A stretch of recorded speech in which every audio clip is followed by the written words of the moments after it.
Hello বন্ধুরা, welcome to my channel. আমি প্রণতি চলে এসেছি আর একটা নতুন ভিডিও নিয়ে। জানি পুজো শেষ হয়ে গেছে, বাট আমার ভিডিওগুলো ছাড়া হয়নি, তো এখনই ছাড়বো। তো সবাইকে শুভ পঞ্চমী, এটা পঞ্চমী দিনের ভিডিও। তো বেরিয়ে পড়েছিলাম মাকে দর্শন করতেই। তো মাকে দর্শন করার পর এখানে এটিএম গ্রাউন্ডের প্যান্ডেলটা একটু দেখে আমাদেরকে দেখিয়ে দিলাম, বেশ ভালো হয়েছিল।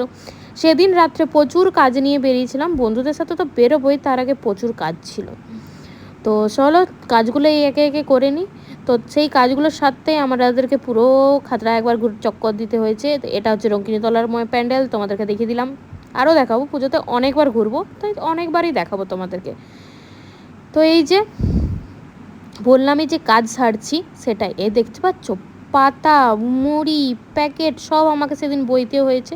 তো সেইগুলোই ঘরে রেখে বন্ধুদের সাথে বেরিয়ে পড়েছিলাম। এসেই তো প্রথমে কাকার দোকানে চাটা খেতেই হবে, তো মৈত্রী আর অনির্বাণদাও চলে এসেছিলো। প্রথমে কাকার দোকানে চা খেতে যাই, তারপরে চলে যাই এইখানে, এটা হচ্ছে রাজাপাড়ায়। এই মোমোর দোকানটা সবাই বলছিল বেশ ভালোই মোমো বানায়, তো আমরা ট্রাই করবো না সেটা কি হতে পারে। আর এই যে আমি আর মৈত্রী সেম ভিডিও বানিয়েছি। তো এখানে গিয়ে দেখলাম যে ফাঁকাই ছিল, আর চিকেন পকোড়াও ভাজছিল, তো আমরা একটু খেয়ে নিয়েছি। চিকেন পকোড়াগুলো কিন্তু সত্যিই ভালো ছিল, খারাপ ছিল না, কিন্তু তোমরা ট্রাই করতে পারো। আর তারপরে চলে আসে আমাদের মোমো সাইজগুলো বেশ ভালো ছিল। চাটনিটা খুব একটা ভালো লাগেনি, আমরা বলে এসেছি সেটা চাটনিটা ঠিক করার জন্য। তো যাই হোক, ফুচকা তারপরে খাই। তারপরে দেখতে পাচ্ছ পুজো আমরা এমনিই খাই, তারপর আবার পুজো, সেটা আবার না খেলে হয়। তো এখনও কমপ্লিট হয়নি কাজ, কিন্তু মায়ের প্রতিমাটা না খুব সুন্দর হয়েছিল, তাই একটু ভিডিও করে নিয়েছি।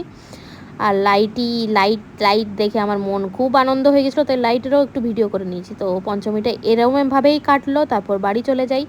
তো আজকের ভিডিওটা এই পর্যন্ত। ভালো লাগলে like comment share and subscribe চ্যানেলটা। বাই বাই বন্ধুরা।